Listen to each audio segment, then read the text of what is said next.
All right, so we are here with our Honor Stats class, period 2, talking about chapter 13, which is many things, but most importantly, experiments. We're actually going to start by talking about observational studies. All right, that's the very first thing. Bless you. The first thing, bless you, we're going to talk about. As I always say in these recordings when I'm doing this lecture, all right, I get it. If you're not a person who's going to learn from reading and listening to me and my voice, please go online, Google Classroom, read chapter 13 on your own, read the text. All of this is ripped from the text. Okay? So I know some of you understand things better when you read on your own. All right, so please take that time, take a half hour, block it out, look at it over the next few days. Okay, so observational studies. Now, observational studies, a couple of key things about them, and it's kind of obvious in the name, but an observational study, you are observing something happening.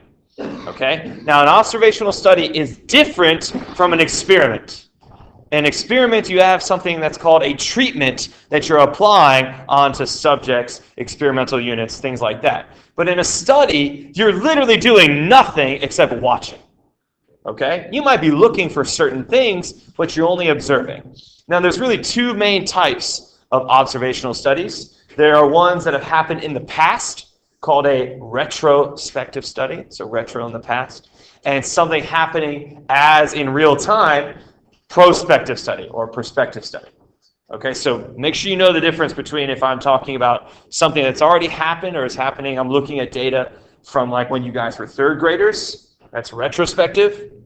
I'm looking at real-time data in your senior year, that's prospective. Any questions about observational studies? Now, the key thing is at the very end, not sure if you read this last bullet point here, but the limitation, if you will, on observational studies is that you cannot prove any type of cause and effect relationship between different variables. All right, so you can make conclusions, right? And actually probably discover some interesting or helpful ideas, but you cannot actually prove causation. Okay? Any questions about observational studies? So what we did yesterday was not an observational study. Okay. All right, let's keep going. Now, what we did yesterday was an experiment. All right? Granted, not randomized, sad. But ultimately, that is what we're going to focus on for the most part in this chapter, experiments. All right? Now, you guys have experience with experiments probably since you were in elementary school, right? The term experiment when you're in elementary school, grade school, is used all the time when it really is not an experiment. All right? I taught fourth grade for my first 2 years of teaching a long time ago, over 10 years ago. And there were times where I'd be like, oh, we're going to do an experiment today. But in my head, I'm thinking, this is not an experiment. Okay? But I didn't want to crush my kids' dreams because they were 9 years old. Okay? But you guys, I'm happy to crush. All right? No problems there. All right? So, some key things with an experiment. All right? These 3 bullet points here. You're always going to have some kind of factor that you're tweaking or changing. All right? If you think back to the gummy bears, all right, we were trying to change our levels, and our treatments had to do with where your launcher was, right? So the front or the back of the ramp, and the launch angle. That was the books. All right, 2 or 4 books was changing that launch angle. All right, so manipulating those factors and levels of each of those allowed us to assign treatments. So when you said, I think it was Jarvis, you said, maybe I might have not been in Jarvis, you said front. No, you said back and 2 books? No, front and 4 books, right? Saying your launcher was on the front of your ramp and using 4 books, that is a treatment. All right, so that treatment for you guys, you found had the farthest distance for the gummy bears.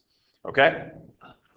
Now, one of the things that you're kind of looking for when you do this is you're always thinking about observing a response variable. Just like we've been talking about for a couple of chapters now, there is something you should be recording. And yesterday, what you guys recorded was the distance that your bear was launched. Okay, any questions so far about experiments? Okay, let's keep going. Now, when you're talking about the individual's that are actually a part of the experiment. The most generic term that you can use, like for gummy bears, would be experimental units, which is why when I think it was like 5 of you or 4 of you came up to get your gummy bears and your materials, I said, please do not eat the experimental units. All right, that joke was for me, mostly. All right, but when we talk about humans, right, being a part of a study, we say, or an experiment, we say subjects, okay, or participants. We try to actually humanize it as opposed to you're an experimental unit. All right, just sounds a little bit more like an inanimate object. Okay? We're going to talk in our example later today about using these words levels and treatments. All right, so again, if you'd like to read more on those, check out chapter 13. But ultimately, I want to focus on these 4 principles of experimental design. You see the first one here, a control. All right? If possible, if you're organizing an experiment, and I know many of you guys are in APES, right? How many of you guys are in environmental science? How many of you are in anatomy and physiology? Okay, and then earth and space science? And then what's the last one? Engineering, yes, right, yay, all right.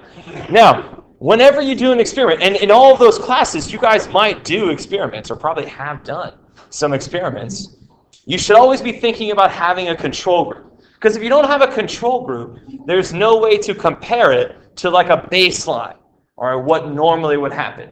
All right, so what I always try to do when I'm coming up with an experiment is think, okay, what's going to be my control? What's going to be my nothing going on group that I want to compare it to that other treatment that I'm really analyzing? Okay, so if there's no control, it's not necessarily that you can't do the experiment, it's just not nearly as powerful if you don't have a control group.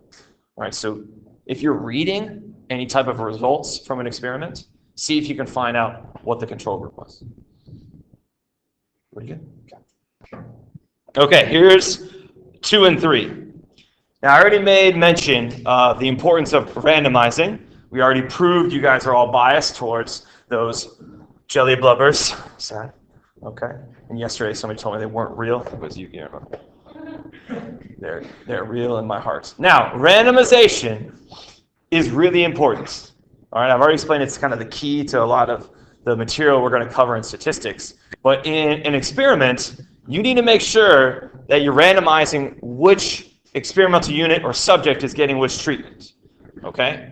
So it's really powerful because it helps you mitigate the stuff you already know, but a lot of times when you're running experiments, there are things behind the scene you don't know, and randomization will help kind of make that a non-issue going forward. So if you don't see somebody mentioning randomly assigning treatments to their different groups in an experiment, that should be a huge red flag. Okay? Huge red flag. Now, replication. Replication can mean a lot of different things depending on what you're actually doing. All right? It really just means to do it again. All right? And it's even better if you can do it again in a different environment, whether that environment is a different location with different subjects, all right? But somehow make it different and see if you can replicate the same results. All right? That will show anyone reading it that something interesting is going on. If you can't replicate it, and it's just a one-off, then that's not really going to be helpful. Okay? Now there's one more. There's one more, and this one is not required. I repeat, this one is not required.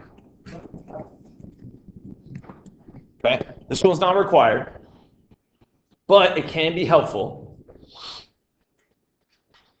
So when it comes to blocking, if you see that there is some characteristic of your subjects or your experimental units that's affecting your data, all right, that's affecting your results of your experiment, it might be helpful to block, all right, to separate whoever you're experimenting with, right, your subjects, to separate them based on an homogeneous characteristic. All right, do you guys remember stratifying back in the last chapter? Yes. Stratifying is when we separate our population into subgroups of strata, and each of those strata are homogeneous. They're the same in some way. Okay? So blocking is kind of the same thing as stratifying, but blocking is when you have an experiment. Stratifying is when you're running a sample. Okay? And we'll go over that at a time. All right, I'm almost there, Jarvis. I know. Almost there. Close. Okay. this next slide with the catchy title, Does the Difference Make a Difference? It's really just beginning to introduce you to the idea of having results that are statistically significant. I'm not really going to get much into this other than like if you look at results from an experiment and you see something more is going on than just random variation, all right, then that's when you could have statistically significant results. All right, and we'll have mathematical definitions in the second semester to help us with defining statistically significant results. Okay?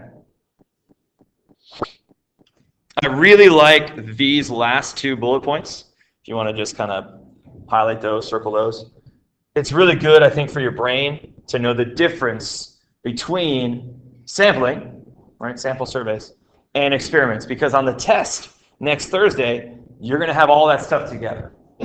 Right? So chapter 11, 12, and 13 is all smashed together. So you've got to be able, you got to be comfortable knowing the difference between those two things, sampling and experimentation.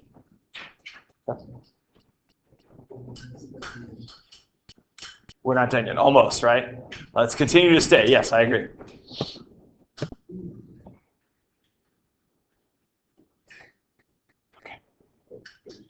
Okay, we're almost there. A few more. Now, control treatments. I mentioned the importance of having a control group. One way that you're going to find that you can do this is by having a blind experiment.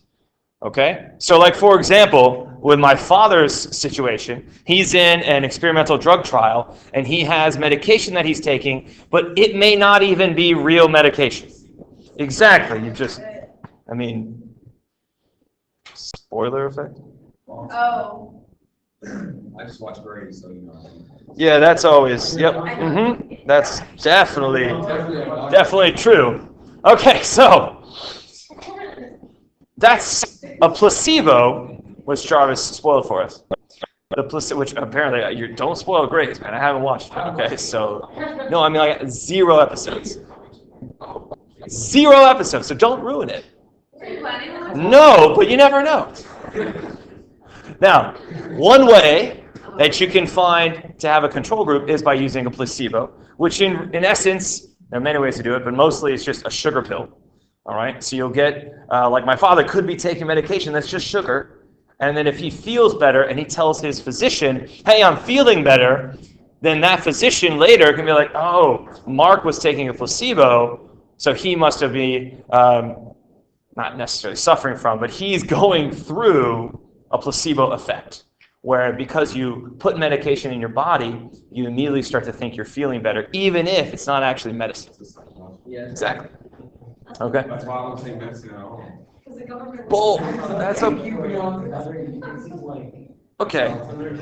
You know, I'm not gonna go down that road, but okay. So, in terms of blinding, in terms of types of blinding that you can do for your experiments, there really are 2 types: single blind or double blind. All right, so if you're thinking about the subjects of your experiment, if you're thinking about the people administering the treatments, if you're thinking about the people evaluating the results, if everyone is blind to which treatment a subject is receiving, then it's double blind.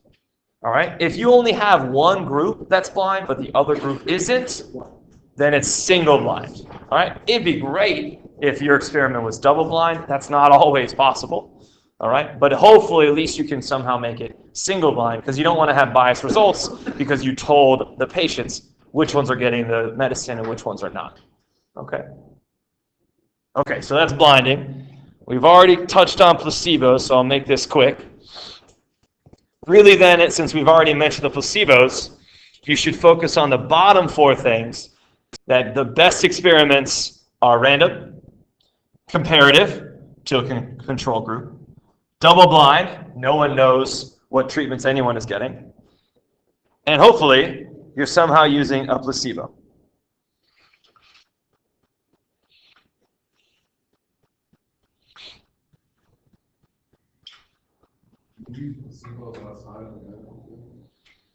Can you think of a scenario when you'd want to do that? someone asks you to do something you flash, really good. You'll be like, oh yeah, it's good. And then no one will think that they were good. That's long.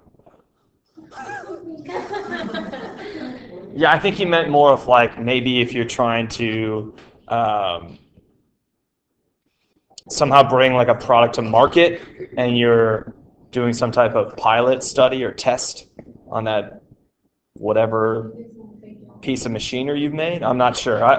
I mean, it's hard to think of many applications besides obviously looking at new drug trials. That's the biggest thing they're useful. No, he's not receiving money. In theory, though, he could be getting a new treatment. In theory. We hope so. We're crossing our fingers. Okay. Now, I already mentioned blocking before, right? I already mentioned blocking before, but here's kind of another summary of blocking. And what I mentioned at the end of that previous slide with blocking was when you think of blocking, if you're having trouble remembering, think of blocking is like stratifying, but for experiments. All right, stratifying is for sampling, blocking we use for experiments. And we'll talk in this class about many examples where blocking would be something that would be an effective use for an experiment. All right? Now, there's something up there that talks about matching subjects. When you read questions that we're going to go over with the review, it'll hopefully start to become clear when they're using matched pairs. One example I used to use a lot many years ago when I taught stats was we would look at third graders. We would look at third graders and their grades for third grade and whether they were in music lessons or not. Okay? And they would match students up based on their parents' socioeconomic status. All right, so they're trying to hopefully eliminate that issue of resources. Okay? So that's one way that I've seen matched pairs happen. They would match up the kids. All right, based on some kind of characteristic. Yeah. Yeah, so like this is just an example I read where they had a bunch of third graders, just like hundreds of third graders, and they would look at the relationship, listen guys, between how many hours of music they receive, whether it's class or like private instruction for an instrument, and their grades in school, and then they would match them up of like a student A and student B. We're going to only look at them as a pair because they're from different or the same socioeconomic levels based on their parents' tax returns. Yes? You're just visualizing the throw? Right, let's stay. It's not, it's trying to see if like, oh, well, they have more opportunity for music lessons because they have more income, right? Private music lessons can be expensive, and so that can be one reason that they're not in those lessons. Okay. Well, there have been studies done that show that those students who take, when they're younger, like 5 to 10 years old, if you take piano lessons or music lessons, you actually have a better chance of doing better in school. What's up? No music class? I took band for 8 years, so I like band. Actually, more than that. 10 years. I was in marching band and concert. One more slide. Am I right? One more slide? Yes. One more slide. One more slide. So, one more slide. Now, you're going to hear this from time to time when you're reading about experiments and also sampling. But every once in a while, you'll come across a characteristic or a variable that has an impact on your experiment, whether you knew about it or not. Confounding variables, all right, when you look about confounding variables, the issue has to do with the levels of one factor as opposed to the levels of another factor, okay? So when you're thinking about confounding variables, you're looking at those factors to see if they have an impact on one another. With lurking, usually lurking, guys, you don't know it's even there. Hence the name lurking. And it has an impact on your two factors, but you may not even know that it's there. Okay? And I think we'll do an example on the free response that touches on this before the test. Okay? All right, I'm going to stop the recording. Maybe. There we go.